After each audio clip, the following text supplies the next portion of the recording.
Hello and welcome back to Why So Sidious, a nerd podcast where we travel from a galaxy far, far away to the damage control Supermax prison, breaking down and analyzing all things in nerd culture and cinema galore. Today we'll be covering the second episode of the Disney Plus series She-Hulk. Before we dive in, I'd like to ask you to head over to our social media and follow us on Instagram, Twitter, and TikTok at whysosidouspod, where we post breaking news, polls, videos, and more. We'd love to see you on there interacting with us. It helps us bring you more of what you would like to see in terms of content. So head on over, follow us, give us some likes and shout outs, and we'll have some fun. So let's get into this episode of She-Hulk, Episode 2, titled Superhuman Law. Now, we'll start off with a quick summary of the episode. After the events of Episode 1, where Jen stops Titania in court, she is fired from her law firm due to being a distraction and from losing the case due to a mistrial after it was decided she had a massive conflict of interest in being a superhuman being. So she's fired, no law firm will take her, and we get a scene straight out of Miss Marvel with the family at the dinner table asking all about the world of superheroes and her powers. Flash forward to her being approached by the attorney from GLK&H, who she was going against in the trial, and she is offered a job under two conditions. She represents the division for representing superpowered beings, and she has to be in Hulk form the whole time. Her first client, Abomination. After she speaks with Bruce about defending him, which we find out that Bruce is actually on the Sakaran's ship, she takes the client on just before seeing video clips of Abomination out of prison and fighting in Madripoor, a scene that we saw in Shang-Chi. So that's what we got in this episode. It was actually the shortest episode of a Disney Plus series. It was a 27-minute long, and that included about 7 minutes or so of recaps, end credit scenes, and credits. So really, we got about 20 minutes of this episode. It's a very, very short episode. JD, let's get just quickly your overall thoughts on the episode. I liked it a lot. I mean, it's an easy watch, and it also feels important, like Phase 1 and Phase 2, and they're dropping Easter eggs, and they let us know where Hulk's going, and the Abomination comes back, so they're actually giving nods to The Incredible Hulk, like a movie that I thought Marvel said that they were going to forget as canon and pretended like it never happened, but that's not true. It ties into that a ton, and Emil Blonsky's back. Mm-hmm.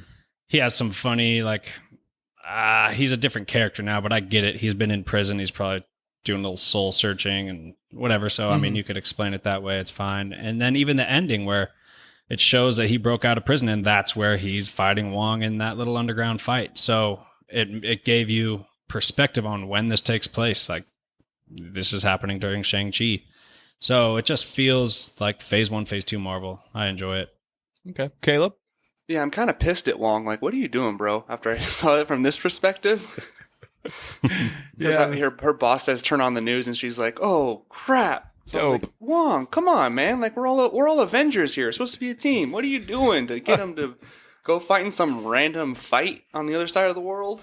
Yeah, unless so you can, fix a fight and win. Probably that's what he's doing. He's fixing fights. Unless he saw it as a huge threat, and then he went to go try to save the day. I don't know. Even though he was just kind of talking to him in the locker room afterwards, wasn't he? It didn't seem like a threat response. It seemed like let's go fight at the Fight Club this weekend, and I'm sure they'll explain it. I hope they do, because it doesn't make sense why Wong would be there. No, because Wong brought him there to fight him. It's not like they were fighting somebody else. They both went in there and just fought in front of a bunch of cameras and then left. I don't know. Odd strategy. Blonsky's doing this whole spiritual awakening thing. Maybe he sees that and he's training him to fight. I don't know if the Hulk turns bad again and starts destroying New York, and then maybe he's trying to train train Abomination for something like that. I don't know. I'm reaching. Yeah, or just to be a hero. Yeah. Yeah. But overall, it's a very well written and acted show. Like, you can't say it's bad. Like, I do enjoy it. The comedy has me laughing out loud multiple times an episode, just like the first one. I like the story that is brewing. Like, she's just a token hire, really. But she, and she's also defending villains now. She's on the other side than she was before. But, she will get to prove how good of a lawyer she is when she actually probably sets some of these bad guys free, So she'll get to prove. And, And they hired her because she's Hulk, but they're intimidated by her at the same time. You know, so there's like that little contrast going on. So yeah, I do enjoy the show. Okay. It's weird that she's going to be defending villains, right? I mean, she's supposed to be a hero, but how does that work if she's letting villains out of jail, like defending them? Right. It's so strange, but we'll get more into that. We'll see, you know. That's a cool story, though. Yeah. Well, I'm glad you both have positive outlooks on it. I'll be fully honest about my overall thoughts. So we got halfway through the episode, and I pretty much just didn't really have an interest of what was going on. And I kind of just... I don't know. I still feel like the CGI for She-Hulk is just not great. So anytime she's talking, I just feel like it doesn't look very good. So we just kind of, the first half of it was just kind of a not great CGI She-Hulk going around, or, you know, Jen going through her thing. I'm not really here for an Ally McBeal show. And I know that they specifically stated that this would kind of have a Ally McBeal feel to it. So it's not like they deceived us in any way or anything like that. It's just not exactly what I'm here looking for an Ally McBeal type show.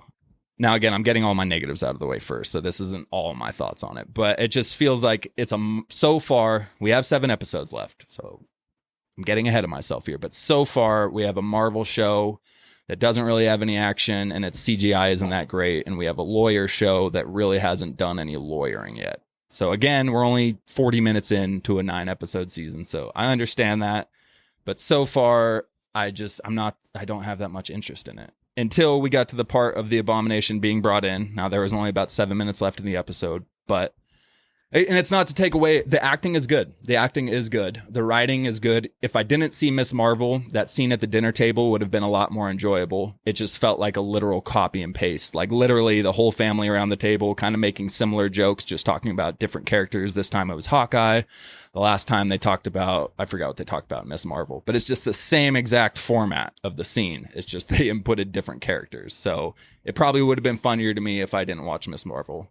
Her dad still had some funny lines that I thought was entertaining. And again, I'm not sitting here saying it's a horrible show. I don't have a ton of screen time that I've been enjoying a lot. But the last 7 minutes, I did really enjoy. I enjoyed Emil Blonsky being brought in.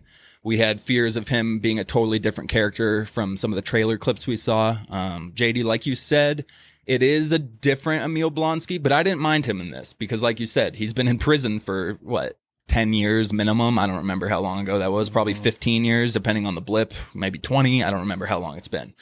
But, you know, he's different. He's been in prison, and the last time we saw him, he had just freshly been injected with super soldier serum and Hulk blood. So, yeah, he was a lunatic. So he's probably done a lot of thinking in solitude. He's been writing with Bruce Banner, little letters back and forth. I'm sure Bruce maybe gave him some hints about how to control stuff. Maybe they seem to have a better relationship now. So I didn't mind him. I thought the difference in Emil Blonsky, it was there, but it wasn't forced, and it made sense why he would be acting so different. You know, Hulk's off to Sakaar, so I'm excited to see that. So all in all, the episode, I didn't really have a lot of interest until the last 7 minutes.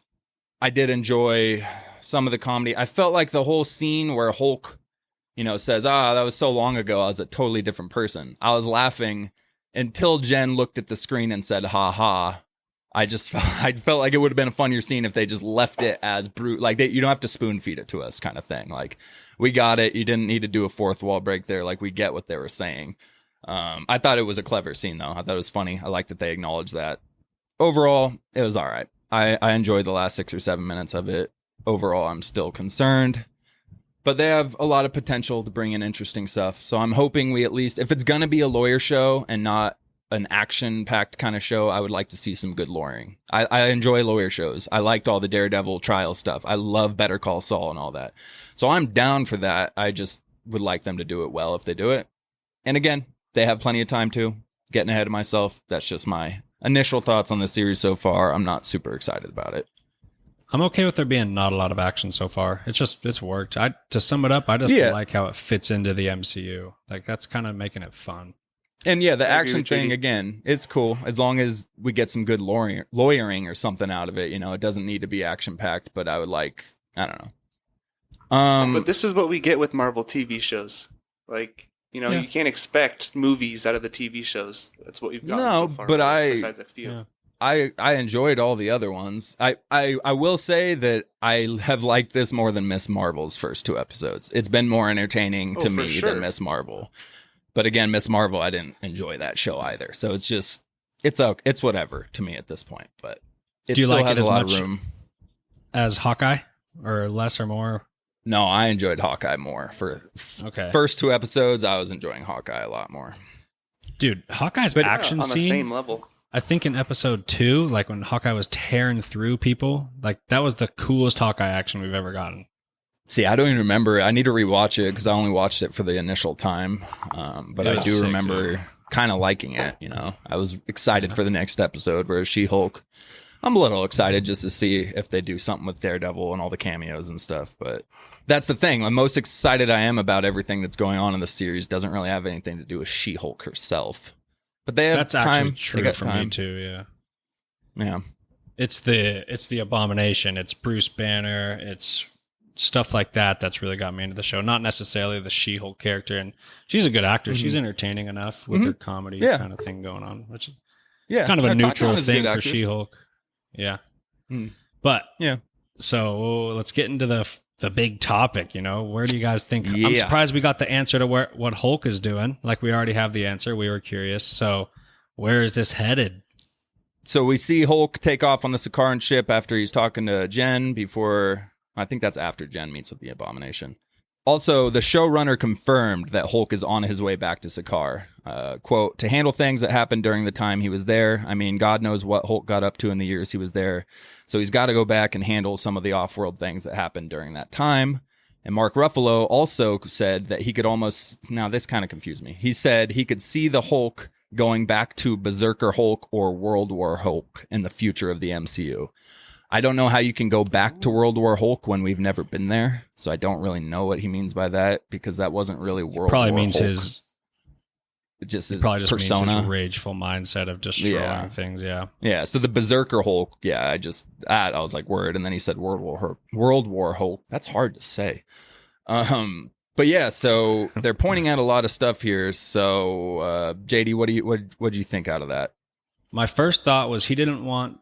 If they wanted to bring him back as a gladiator, he didn't want to bring that baggage to Earth. So he decided to voluntarily just go to Sakaar and handle it himself to reduce any kind of destruction on Earth. You know what I mean? So he just decided, okay, I'm just going to go. I'll go to Sakaar. Now, we've seen a lot of theories about World War Hulk. And I'm like thinking to myself, there's no way they do a World War Hulk. They might flesh out the Planet Hulk storyline, but World War Hulk is about him coming back to Earth to kill everybody for sending him into space. Because in that story, they literally tricked him and sent him into space, and he ended up in Sakaar. So there's no reason for him to come and bring a war to Earth. Absolutely not. So the Planet Hulk storyline, on the other hand, he's going to go back and handle some things. Maybe they manipulate him and get him back into the gladiator thing or do something to backstab him or whatever. That's when he loses it, destroys everybody, and becomes the ruler of that planet. So Planet Hulk, yes. World War Hulk, absolutely not. It makes no sense. Why would he come back to Earth with any kind of vendetta? Yeah, agreed. Lub? I have a prediction. All right, let's hear it. There will be a Hulk movie announcement at D23 for Phase 6. Can they do that already? Dude, Did if they get the rights back Well, officially? they're getting if they get the rights. The movie will come out after they get the rights back. Right. You know? They could have kept it under wraps really well. That's true. But if they come out with an announcement that there is a Planet Hulk titled movie, dude, just, oh my God, I'm stoked. Big time. Yeah. It's time. And they're mentioning the Incredible Hulk movie in this show too, you know, to kind of let us know that there's been one before and there's going to be another one. Yeah, it feels intentional. I'm really hoping we get not only like a Planet Hulk thing out of this, but in the comics he had a kid named Scar. Now, Hulk went to Sakaar in 2015. It's kind of funny. He went to Sakaar. His son's name's Scar. It's not a very creative name. So Hulk went to Sakaar in 2015 after the events of Age of Ultron and was the Hulk for 2 years, he said. So it's possible that he had a son between 2015 and 2017 if Gladiator Hulk was getting with some whatevers. I don't know how the Hulk reproduces. Don't ask me to get into all that. I don't know. But it's possible he reproduced. It's like his wife was a big, strong person with like something called the old power, so she was able to take that That Hulk dick. That Hulk D. I was gonna say it'd have to be a sturdy woman, or yeah. So he could have had a son in between 2015 and 2017. Now, according to writer Jessica Gao, we are in 2023. This happens before the events of No Way Home. This series is set before No Way Home and some of those other movies. So actually, the Charlie Cox we're going to see is before the Charlie Cox we got in the Spider-Man movie. So that's kind of interesting. But anyway, we're in 2023. So realistically, the offspring of Hulk could be anywhere from 6 to 8 years old. I don't know how Hulk's age, if they got the gamma radiation from birth, but that's interesting. So I wonder if something's going to come out of that, and if it's going to eventually take over Mark Ruffalo's spot as the Hulk and all this, property in the future. But Mark Ruffalo did say he's willing to continue on as the Hulk for as long as they'll have him in the MCU. So I will say you could do World War Hulk if whatever happens in current day, if he goes and reproduces and then comes back to Earth and doesn't know he had a child, like in the comics, and he left because he didn't know he had a child, and that child was pissed that his dad left him when he didn't even know he had a child. So I guess you could do World War Hulk if Scar comes back to Earth to fight Hulk, and that kind of becomes a huge war. I don't know. Yeah, no, that's more realistic. I could see that more so. Yeah. Some Hulk on Hulk action. Yeah. Mm-hmm. He'll like team up with Abomination. It'll be She-Hulk and Hulk versus Scar and Abomination kind of thing. Let's see it. There you go. Big CGI fight dope. coming up. Yes. Let's go. Hulk smash. All right, let's jump real quick. The Abomination, just real quick, we'll touch on that scene. So Emil Blonsky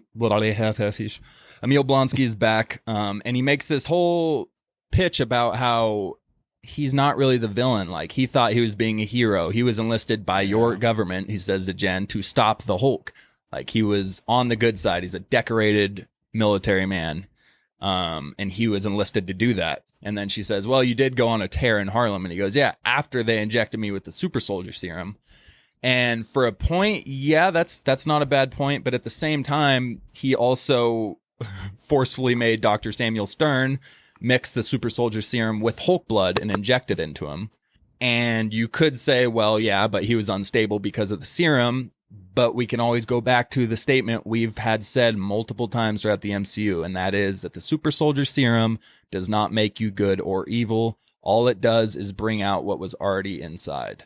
So he could say that made him unstable, but there's that aspect to it. But all in all, is a pretty decent pitch for his innocence. What did you guys think about that? Yeah.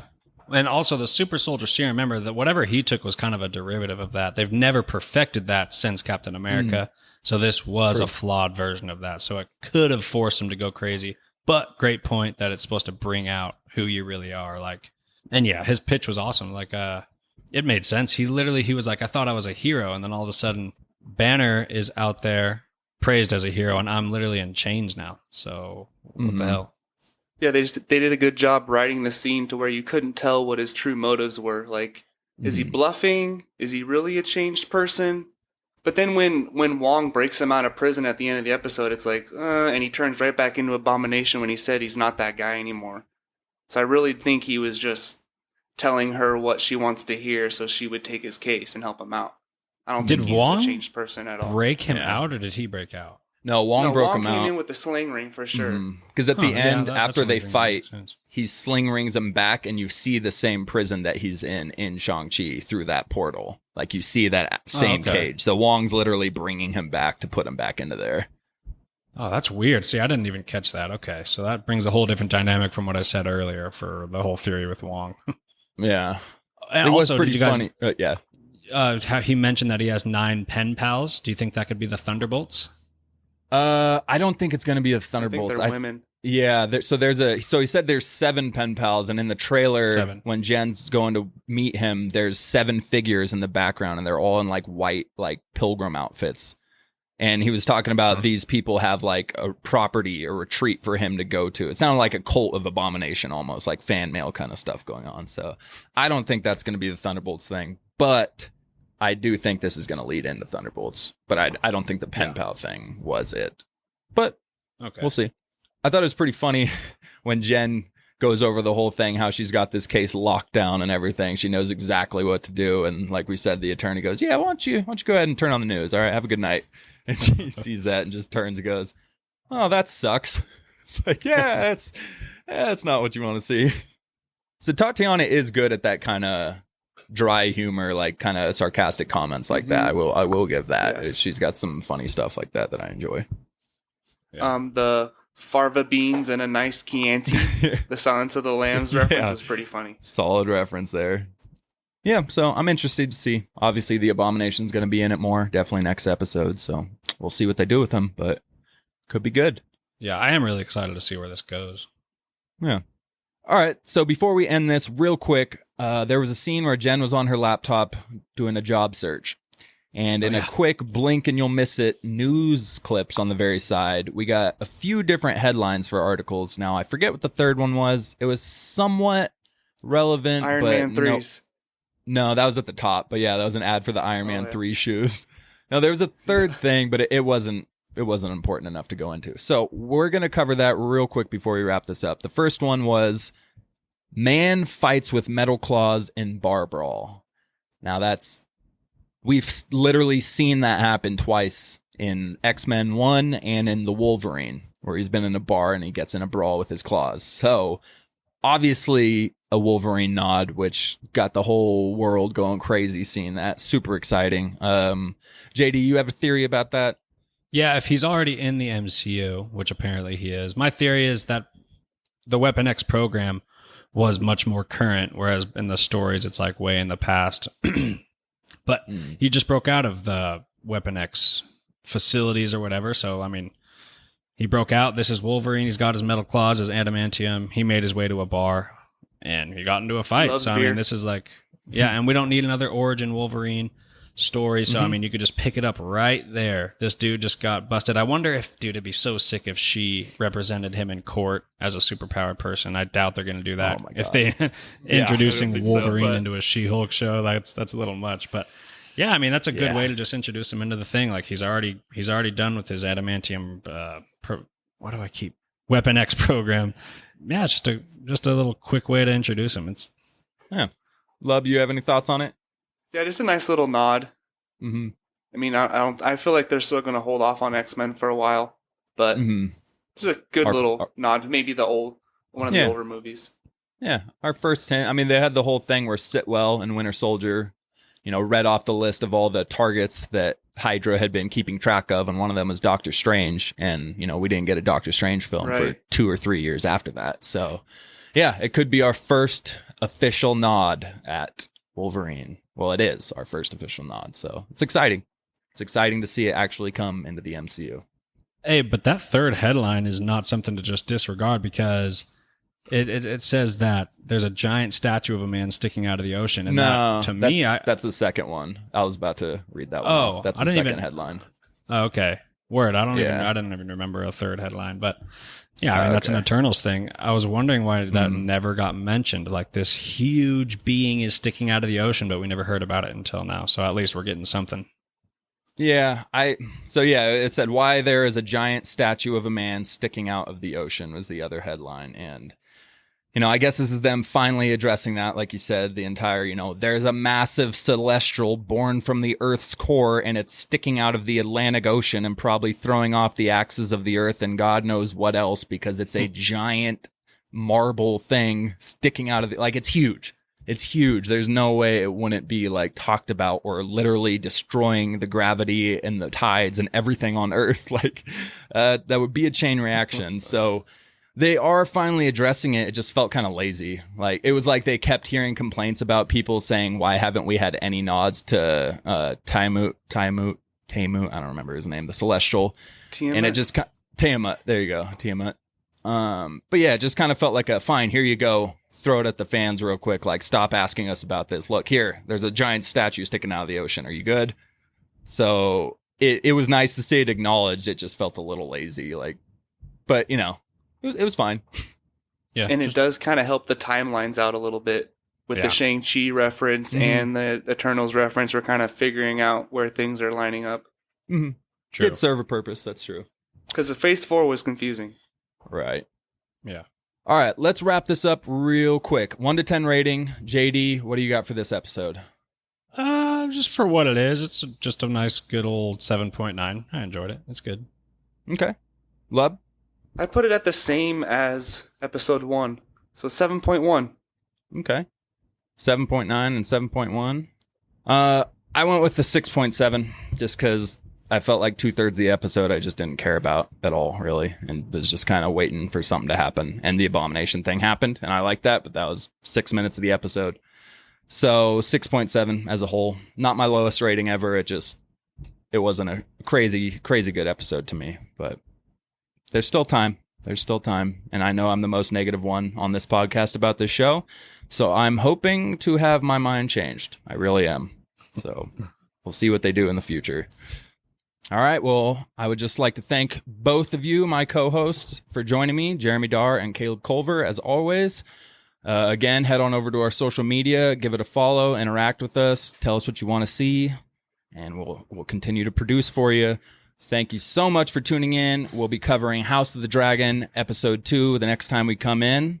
So join us, and we'll dive deep into the world of Westeros. Thank you so much, and you guys have a great rest of your day.